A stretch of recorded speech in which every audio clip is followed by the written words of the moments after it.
I feel bad for the brown people who thought they were better than black people, who are now facing deportation. I feel bad for the white women who didn't realize they were the real DEI hires and were gonna lose their job. I feel bad for Columbia and Emory and Johns Hopkins losing $300, $400, and $800 million, but HBCUs ain't never had that kind of money. I feel bad for the Tesla dealerships that gotta close because they lost $900 billion since December because they forgot it ain't electricity, it's people that power this nation. I feel bad for them. A little bit, until I remember the words of that black sister with cornrows. Until you do right by me, nothing you do is gonna work. I tried to feel bad.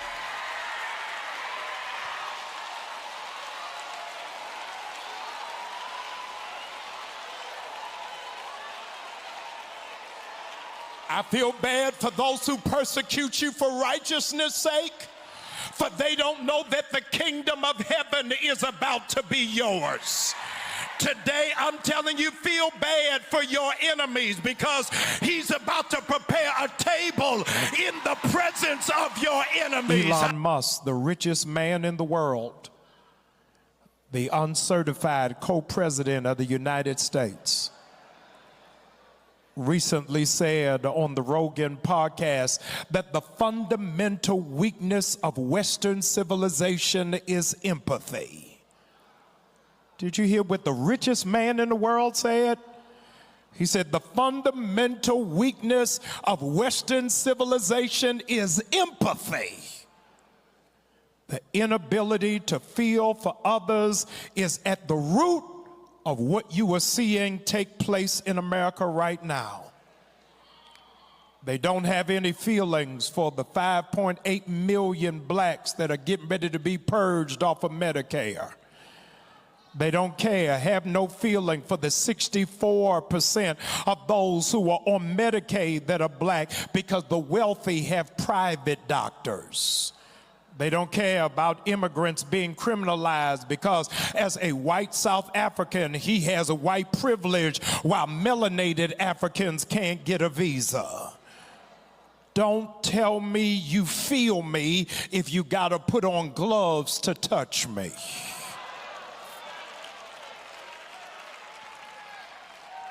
Psychology Today recently published an article by Dr. Douglas Lieber that has boldly pronounced that America has a newly classified disease. And the new classified disease is empathy deficit disorder. Empathy deficit disorder. It's what happens when you are unable to step outside of yourself in order to step into somebody else's experience. Empathy is different from sympathy, because sympathy is understanding somebody's pain, whereas empathy is identifying with somebody else's pain. I used to tell young preachers, when you go comfort somebody whose mother has just died, don't tell them you know how they feel when your mama's still alive. I am not asking you to feel sorry for me. I'm asking you to get in the foxhole with me. You got to be able to feel what I feel. And if you can't feel what it is that I feel, then you will stand in the jury box and not the witness stand. If you don't understand what it feels like to be black in America, don't you pass judgment. You got to know what it feels like for my heart rate to accelerate anytime I see police pull up behind me.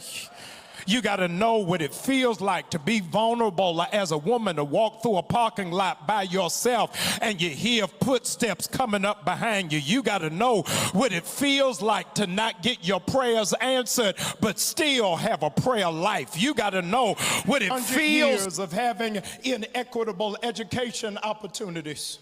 300 years of medical apartheid. Now Target, Walmart, McDonald's, John Deere, Amazon feel like this is going to break us.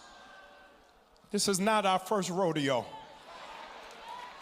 But the thing that they can't understand is after everything that we've been through, we still got our hope, still got our joy, still got our peace, and we still got our relationship with God. Come on, I can't hear anybody. Do you understand the mental torture you've been through in the last 45 days? Mental torture you've been through. That now segregation is legal again. The emotional torture you've been through. That every police officer's record has been cleaned. The torture that you've been through. That now teachers got to second guess, can they teach their own history to students that look like them without losing their funding? Can you imagine the torture that you've been through just in the last 45 days? That many of you, your children will no longer receive free lunch beginning in August. The torture that you've been through.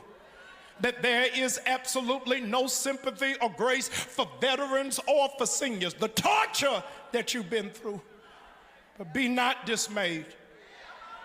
Whatever the tide, God will.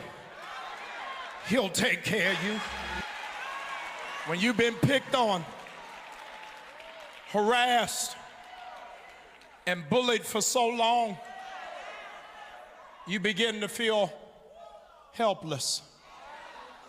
James Weldon Johnson said, God of our weary years, God of our silent tears, the one who's brought us thus far along the way.